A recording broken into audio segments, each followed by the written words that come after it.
Okay. We good? We rolling? Yeah. Okay, let's just dive straight in. Patty, do you believe in equality? Nope. Made up.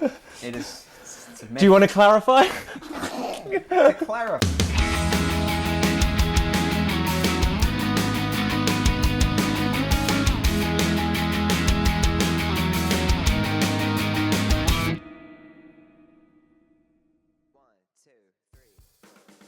So the second batch of the Rarities is all kind of demos from the OK era. The first two being acoustic versions of Patchwork Love and No Way Out. Yeah. And I think it's worth noting that the only reason that I'm not singing my own parts on those Yeah. is I found those because you had made them purely for us to learn the set for An upcoming acoustic tour. Yeah. What year did we do that? Was that 2017, 2018? 2018. It was the first Great Depression tour that we did in Great Depression getup. Of course it was. Yeah. And we had Dream State Yes. supporting us on that. That Yes. was real cool. You'd made those so that we could learn the arrangement for the acoustic versions. Yeah, from home, all of us remotely and spread out. Learn your parts. We get together and then we'll rehearse it once or twice. Or I don't know if we'd rehearsed it ahead of maybe a sound check. I don't remember anymore. I don't really remember doing rehearsals for that tour because the first day of that tour was actually the rescheduled Cardiff because it was you had your blood clot. Indeed. Right. So the first show was full band. And then from that moment onwards, it was 4 acoustic shows and then slam dunk. Yeah. So it was full band, acoustic, full band. Yeah. Yeah, no, that Cardiff show was cool. I actually haven't thought about that in a long time because it obviously really sucked for a number of reasons. It sucks to cancel any show, but yeah, it sucked to cancel it because I was in and out of hospitals and stuff, and thankfully we still got to do London. But yeah, what made that Cardiff show special was I think that was the first time we got to play the Wounded World live. Yeah. And we opened the set with the Wounded World. I think it had only come out the day before or something, Sure. 2 days before, if that. Yeah, so I forgot all about that. That's crazy. But yeah, Sorry, I just thought, should we change? yes, we should change this actually. Actually, you could there's the whole St. Pancras show. I love this video so much, mainly because it's just us taking the piss out of Chris. I like it. Can you skip to the last 3 minutes, Ian? Roll the tape. I just wanted to say that. So when I think it's a few seconds later when Patty starts playing The Wounded World, and it's everyone raising the white flags. Yeah. But my favourite bit about it is that the people that don't have a white flag to raise it, they had obviously done this to surprise us. We had no idea. Are just holding up paper plates. It's so good. And it looks so funny. Yeah. But I was watching this back. We made my keyboard stand out of a guitar case. a guitar case, yeah. Yeah. Because the microcorg, which is still right there, didn't fit the No. keyboard case. The keyboard stand needed something longer, so we just rested a Yeah. guitar case on it. Ali's about to make a joke that absolutely bombs. By the way, yep. There he is. There he is. There he is. No one laughs at this joke.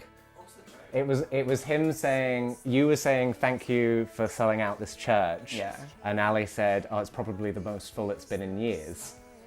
And no one laughed, and then everyone else loses it. So, remember when we used to purposefully get you to say something stupid on stage back in the Rome days? There's that clip on the Glamour Kills tour where we'd say something. In the van, we'd be like, right, what you got to say tonight? And you'd be like, I miss kissing my dad. I remember Good night. these, yeah. Yeah. We've been as it is. I miss kissing my dad. Good night. Nashville, thank you so much. We've been as it is.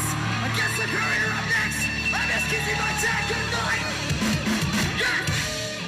All right. That was the end of the set. I forgot we did that. Yeah. You're right. Yeah.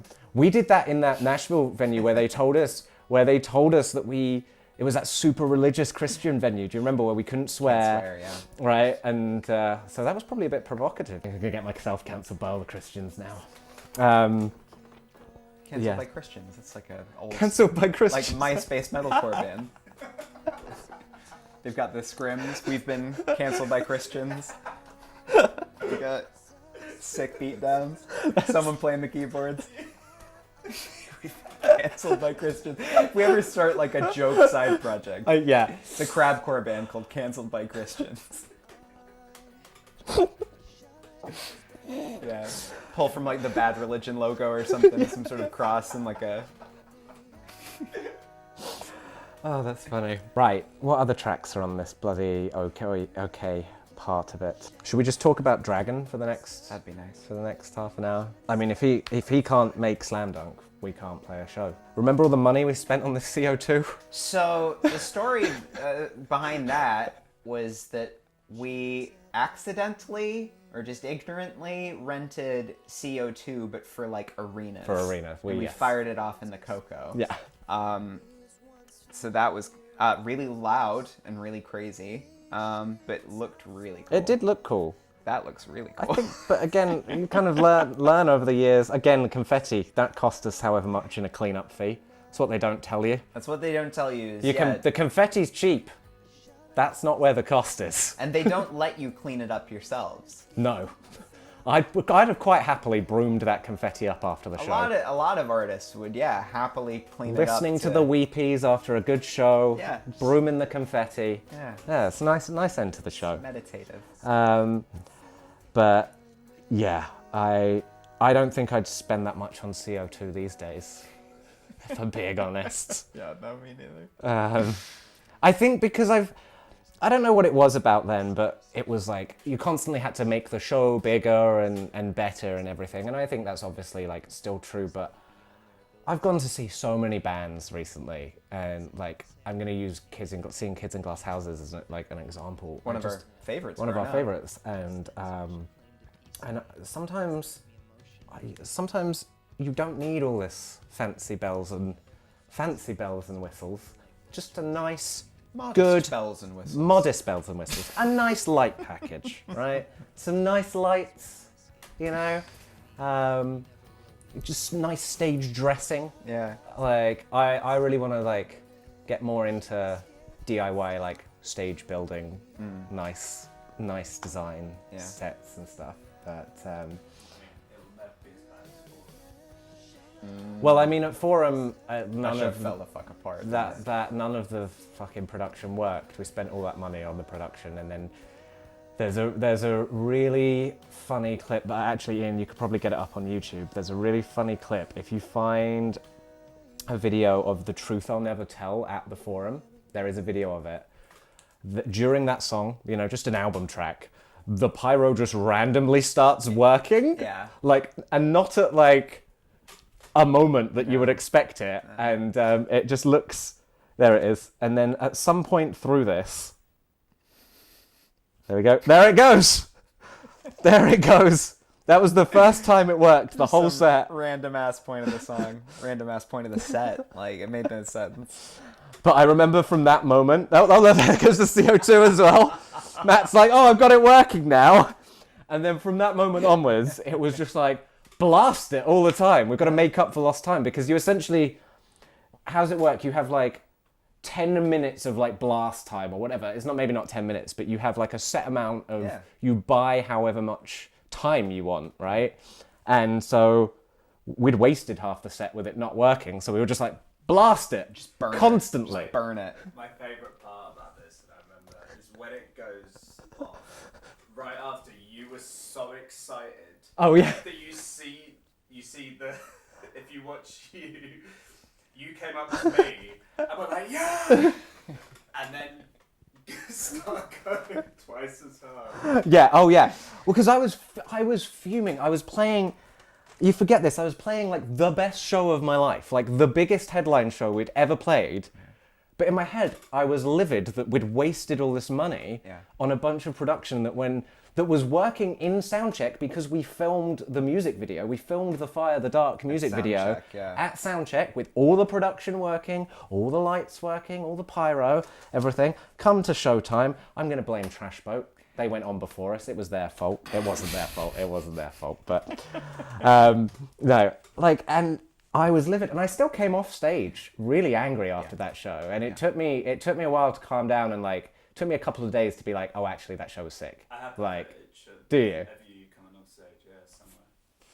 Some of that, There's some footage you have, Ian, that I don't actually know whether I want to see.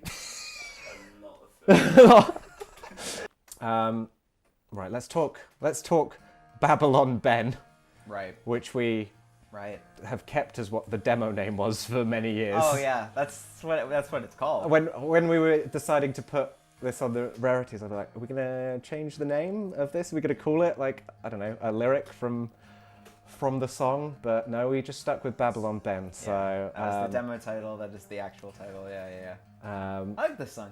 It's a good song. I think it's essentially one I kind of like tracked and then you took and tweaked and performed and put your own spin on. It seems weird to say now because of the hope existing. Right. But I think at the time, obviously, you don't smoke or drink, and the Right. song is kind of about that. And I think with Mike Green, it felt weird you singing about it then, but obviously with the Great Depression, you were playing a character essentially, like you're playing the poet. So There's some separation there. there's some separation, and it allowed us to kind of talk about things that maybe I'd written into it.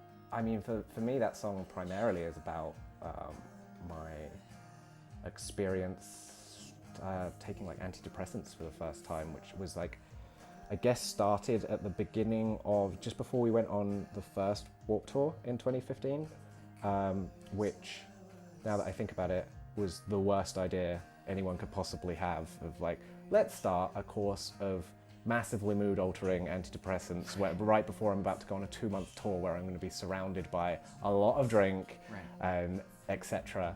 And you're not really supposed to drink whilst you're adjusting to new medication and stuff like that. And I was... You're not wrong to identify that was maybe a silly place, but it's like we were never not in those silly places. Yeah. Like you would have had to just wait If forever. it wasn't Warped Tour, it would have been something else. Do you know what I mean? It would right. have been another tour. So The tours didn't stop No. then, so... and yeah, I mean, I didn't last long on them. I personally didn't. I know they work for a lot of people, and that's fine. But for me, I didn't like how like disconnected from my own feelings I became, in the sense of like just not knowing what was real. And that's a common experience for a lot of people, yeah. And so that's, yeah, I guess that's what that song is mainly about. No, I'm glad we managed to put this song out. This one's got some really nice moments, some nice lyrics, some nice melodies. I'd forgotten about like the bridge, but yeah, that how can I fix what I can't touch? And then there's something, forget exactly what I say, but it's like, it's cold and unfair, but life is such. Yeah, and it's just that feels like a really Jimmy Eat World lyric. Yeah, Do you know, and this like, song for me feels very Jimmy Eat World, and that's probably where it came from. But yeah, it's saying like, I don't know, yeah, it's just one of those lyrics where you can say a lot in a line.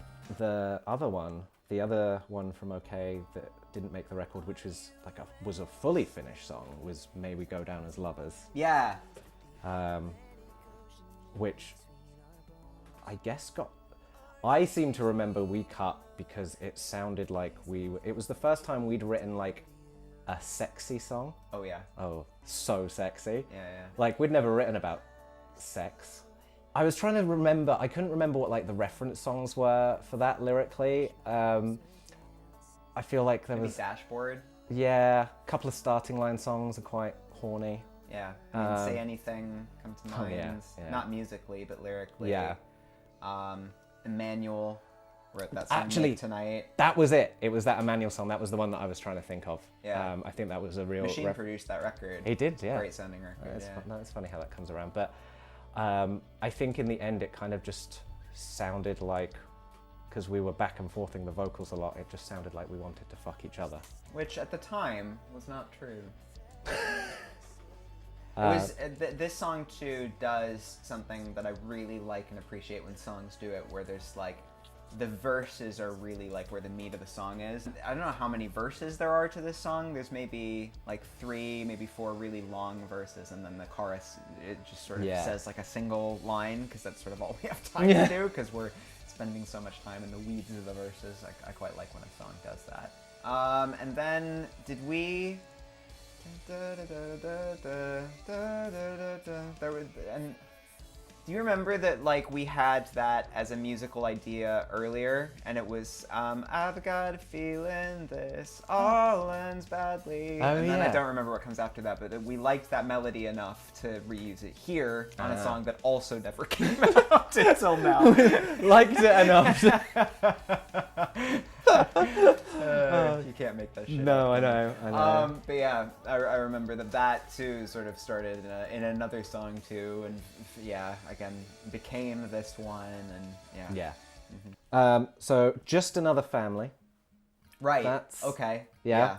Which is kind of the Curtains Closed demo, but actually it's really different. It is. From Curtains Closed. It's got a few crossover lyrics, really. Yeah.